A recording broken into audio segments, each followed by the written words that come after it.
everybody, welcome back to Core Time. Really appreciate you all attending. Real quick, just want to talk a little bit about why we do this podcast. And I'm Steven. And this is I always keep doing that. Keep rolling. I keep going and I forget What's your to name? say Tell my them name. who your name is. My name is Kareem. I'm Steven. Thank you for joining Core Time. Really appreciate it. And why are we doing this podcast? First of all, we love being in front of the camera and talking about all the things that we are into and developing and growing as a brand, and to communicate our thoughts around watches and the industry. This is all important. And at the same time too, many people will always want to know more about our brand, and we can only convey so much through social media and these kinds of platforms. So we said, let's just get a podcast going. We can do things in our own voice. And I really wanted to meet others, like the guests and that we others. have on, network. To me that and reaching out to the users, the followers, the customers. Yeah, absolutely. And it gives us a chance to just talk about everything that's going on. And if you remember, we started in the bar, right? Yes. And when we started it, I never thought we would have a podcast. Yeah. I was never one to be like, well, let's connect that way. So Correct. No, it's exactly true. I mean, tell them how we started. History, goes back to Steven and me in a bar having a drink. The bartender was taking his time, sweet time, making a drink or looking at Instagram or doing whatever he was doing. And he was wearing a Mickey Mouse watch, and Steven had said, I'm so pissed off with this bartender and his Mickey Mouse watch, and I could make a better watch, and Steven likes watches and I love watches, and then he started loving watches, and we started talking development, design, and different kinds of cool ideas. It was written out on a napkin. Yeah, we should have saved that napkin. He was doodling on a napkin, and we started coming up with the idea for really what became Seven Sins. We said, instead of these Mickey Mouse hands, let's make them switchblade hands, and instead of the days of the week, because that's something that we could improve upon or change. Let's do something different, and we came up with the idea of Seven Sins instead of 7 days of the week, and it started from there. And we did a Kickstarter campaign. Well, even before the Kickstarter, what I thought was funny about that night was it was drunken. It was a drunken idea. Where not only did we come up with the idea, but we were even brainstorming names, and that's where Sharp Brothers came from. We had the switchblade hands. We're like, Sharp Brothers. Yeah. And shout out to Cork and Kerry. That was a cool place. Yeah, are they still around? I don't know. It was an amazing speakeasy. Here in Long Island, they had one that was, you would open up the doors and there was like a telephone booth and you'd go in and there was like a whole back bar. And then there was another one, which was the one where this all happened, which it literally looked like a nondescript house in a neighborhood. Yeah. And you would just roll up on this house and open the front door, and all of a sudden you were in basically a bar. I think it was called like the Rockville Center Museum or something. It was cool. A tiny little sign. Very cool. So, inspiration, the location where it happens is always part of it too. We're going to talk a lot about different kinds of products that we are into, new things we're developing. We do have a lot of really cool, interesting things that are on the drawing board, and they're getting prototyped, they're getting developed. Quick wrist check on my side. I'm wearing my Panther Pink Fury GMT. Love this watch. I love the brightness, the colors. We're coming into nice springtime here, April, May here in Long Island, and I just love the color. It really pops. I get a lot of compliments all the time, simply based upon how it stands out. So that's what I got on my wrist. What are you rocking today? I got the Seven Sins with the red Barton silicone band. This, actually, I just realized that I still have the plastic over it. I'm like, shit, that's a really dirty face, but it was the plastic. Now that's treating your watch gingerly. Now you didn't really like the original, when we went to the new case shape for aluminum, right? We had the titanium. Titanium, not aluminum. We had the stainless steel, and we decided we wanted to do titanium, and when we were going to do it. We were talking with the plants, and they said, well, you have to do a whole new mold. So that was when we said, let's design a whole new case. K-shape. Mm-hmm. After designing the K-shape and the bezel and all that, and when I saw the prototype, I was like, yeah, this is great. When the actual watch shipped to me, once we had them all produced, and I put it on, I'm like, I don't like it. There was just something about, I don't know what it You're was. probably used to the other one. That's what it was. Now I love it. When I go back to the old, like I wear the old one every now and then, and this is the old one. This is the Sharp Brothers one, but it's a different shape. It's a different feel. Yeah. It's I'm not gonna say a lot heavier, but it's definitely a heavier watch compared to the titanium. But yeah, You know what I think too, Stephen, this is just my thought, is that core, when we changed to core, the logo, with the hexagon, it's angular, and these titanium watches have got sharper angles to them. So in that way, like I feel like it just somehow matches up to the. Well, when I designed the new K-shape, I kept our logo in mind. Yeah. If you remember some of the early sketches, it was more of an octagon. Yeah. A hexagon. Hexagon. Geometry class. Yeah, fuck geometry. But yeah, it's definitely something that grew on me pretty quickly, and I love it. Yeah, so I've been wearing on non-core timepieces bands, like leather straps, which is a nod to what we have coming up. We've got some new designs coming. I don't know if I'm gonna share just yet. Let's wait until let's get a little bit more developed. But we're getting there. We're getting there. We're gonna be doing some nice reveals soon, and that'll be a reason for you all to tune in for sure to our watch community and what we're growing here at Core Time. I'd like you to pour me something here because we're gonna have a guest that's coming on real special. I'm wearing Rum de Barrilito, by the way. If none of you are familiar with this brand, they are excellent. The oldest rum in Puerto Rico. I get to do some work with these guys, and I love it. I mean, they literally just make such a beautiful product. It's made from the rainwater and from all natural colors, no flavorings. They've been doing it since I think the late 1800s.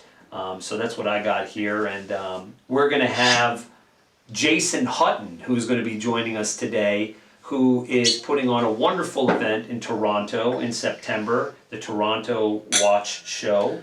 Toronto Timepiece Show. Toronto Timepiece Show, thank you. We'll link it below. And we'll link it Cheers. below. Cheers to you. Cheers. I'm drinking bourbon. That's good stuff. I'm not a rum guy. Oh man, this is so good. If you can get your hands on it. If you can get your hands on it. Rum de Barrilito. I'm a big fan. So anyway, we're going to have Jason on here, and we're truly excited. So let's get to it. Jason, thank you so much for coming on to Core Time. Really appreciate it. Thank you for being here. Obviously, you got a great show that's coming up here in Toronto. We're excited. We're going to be a part of this great show with you. Core Timepieces is thrilled to be there. We're going to ask you 3 quick questions, if you don't mind, and really appreciate your time being here.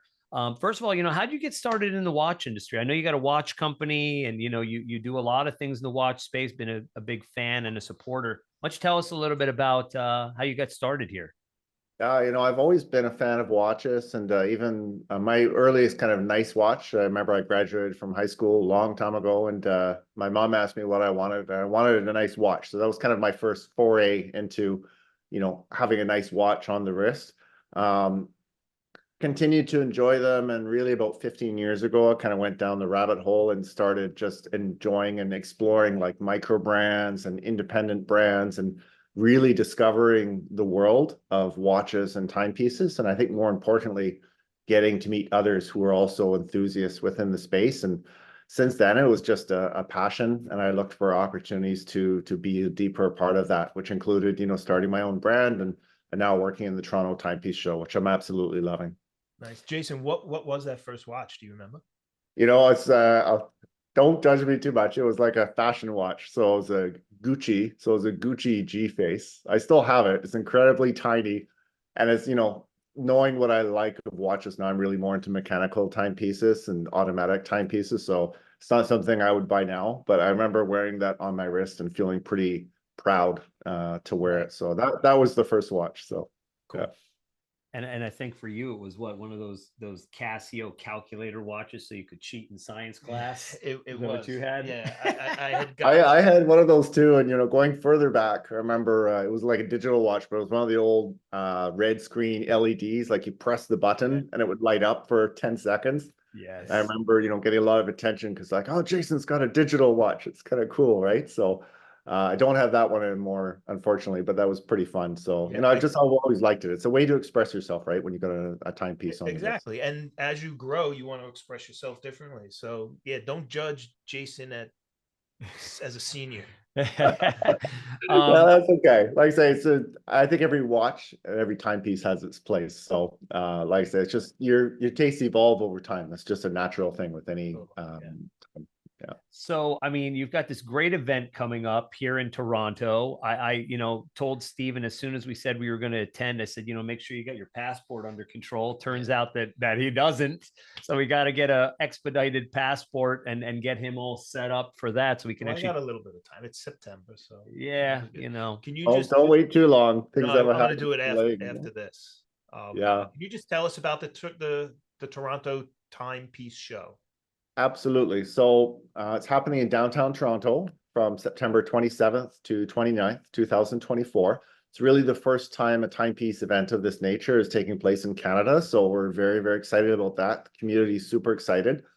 We've registered over 2,400 attendee tickets already. So it's going to be an incredibly busy event. Anyone that's watching that's already registered for tickets, I highly recommend, especially on the Saturday, get there early before opening, please, just to ensure you get access to the venue as soon as possible. We're going to have over 40 brands participating. I think right now we're sitting at about 41 or 42, and there's only a few tables left. So it's going to be incredibly exciting, a really global representation, Canadian, US brands. We've got folks from all over Europe. We've got folks from Asia, from everywhere. So I couldn't be happier with the brand mix that we have. It's going to be a lot of fun. Yeah, we're excited to attend. and I heard you're going to have some watch groups and some scrap groups and some local groups as well. You were talking before one time when we talked a little bit about the support you're getting from Canada and really being able to kind of grow this market. So we're definitely thrilled to see all of the different folks, and I'm sure it's going to be a great networking opportunity, right? People get a chance to Absolutely. really. Absolutely. There's a lot of industry people coming. Even if brands are not exhibiting, there's some that are saying, this still sounds like an amazing show. I want to come and just check out the show as a watch enthusiast. So we've got lots of people coming like that from all over the world. Even like I was talking with a journalist recently, and I hadn't reached out to them directly, but like not too far from Toronto is Buffalo, a couple hours drive. And apparently the Buffalo Red Bar group, they're all making plans to come up and attend the Oh, show that's and great. through them. And I was like, oh, that's amazing, right? So people are learning about the show. People are excited to come and experience it. And the community support to help make this show happen has just really been exceptional. So I just want to take the opportunity to say thank you to everybody as part of the community for supporting the show and being excited about it. And, I'm looking forward to meeting you. So lots of these folks I know in person, other ones I haven't met yet. We just known each other online, and when you get to meet in person and just have those dialogues, it's absolutely an amazing experience. So it's going to be a lot of fun. That's great. Working with all these different brands, I'm sure you have sort of your finger on the pulse of what's coming next in the watch industry. You see any trends that are coming up or that are dying down, or what do you think? I think from a trend standpoint, certainly collaborations between brands or collaborations between even timepiece brands and non-timepiece brands or artists, I think are continuing to flourish. I think it creates some very unique pieces and a very unique take on different elements. So I think that's something we're going to continue to see. From a standpoint of timepiece brands themselves, I think there's a lot of people who are leaning into either customization of timepieces or bespoke or kind of uniqueness to timepieces. I know whenever I'm, talking about my own brand, even if if I have a one-off or something I've done that's quite unique, people are always excited about it. People love to have something that's unique to them or they feel is unique to only a few people. And to be a part of that is exciting. So I think we're going to see more of that in the watch industry as well in the coming years. Yeah, and I agree with that 100%. I mean, just even for our own selves, and we've discussed this before. We look to do collaborations where we can too, as a watch company. Everybody sorts to, gets to benefit a little bit. Communities start to commingle, which is a really good thing. Actually, on my watch I have on today, which is our Fury GMT, we use a Barton band for this. And we have a nice little relationship with Barton, and they're a good company, and we all sort of benefit by levels of collaboration. So for sure, I mean, that's the way we all grow and develop and build. Sometimes you can't just make it all yourselves. You gotta, you know, work hand in hand with other groups. But 100%, 100%. That's one of the things I love doing with this show as well, is I get the opportunity to work with brands like yourself and just dialogue with folks and really get insights into kind of deeper into, you know, people's journeys in the watch enthusiast community and within the market. And I love doing that. I think it's a lot of fun. I get a lot of fulfillment from it. So Yeah, it's very I'm seeking out sort of a larger network of people to talk to, you know, just to get inspiration from and hear their trials and tribulations, you know, because you know, we've hit a lot of road bumps over the years, and it's nice to hear others have the same issues, hear what their issues are, how they've, you know, gotten around it. So it's just, yeah, gives you a confidence that, you know, for the things you're doing right, that you're on the right path. And, you know, when you hear the challenges, you're like, okay, that's not unique to us. It's something that correct. everybody misery loves struggles with. company. Misery loves company, and it helps. It Yeah, but helps you know what? The get up. watch community is so positive. I don't even say they're miserable, but it's just people have to Correct. deal with it every day, even whether it be established brands, which are much larger, or somebody just starting out. You know, we've all kind of navigated through those similar challenges. So knowing that you're not the first one to have done it is helpful, at least from my perspective, because it allows you to say, okay, there's light at the end of the tunnel. Because sometimes at the beginning, something goes sideways and it feels monumental, but you get a little bit better at being resilient and just kind of moving through things. And, you know, you get a little better at anticipating things that might happen too. So that does help ease the pain a little bit, but it's, you know, that's part of being a business person and an entrepreneur, right? You've got to, if you don't love it, you're going to struggle with it. But if you love it, doesn't matter. You just, you work your way through it and you find a way to make things happen. Definitely. So Yeah, that's kind of what we've seen. I was gonna say, you know, you got something? I was just gonna ask where people could get in touch with you. yeah, the Links. easiest way is, well, there's through our website for the show, which is torontotimepieceshow.com. We're also very active on Instagram, so at Toronto Timepiece Show. Reach out to me there. I don't have a social media manager. It's me who does it. So, you know, if you want to reach me, I'll read those messages directly. Yeah, just reach out to me. I'm pretty responsive usually, and I just love engaging with other members of the watch community. It's one of my favorite things with this show is when I get a message serendipitously from somebody who's coming to the show and they're excited about it, and they send me a note and just say, hey, I'm so excited that this is happening. I want to say thank you. Like, to me, that feels amazing when I get a message like that. So, and there's been lots. So I want to thank the community again for all the support that they've given to the show. And I know people are really excited about it, and the brands who are coming are excited to be meeting everyone as well. And it's just going to be an incredible weekend. Yeah. And we're thrilled to be a part of it, and very, very excited.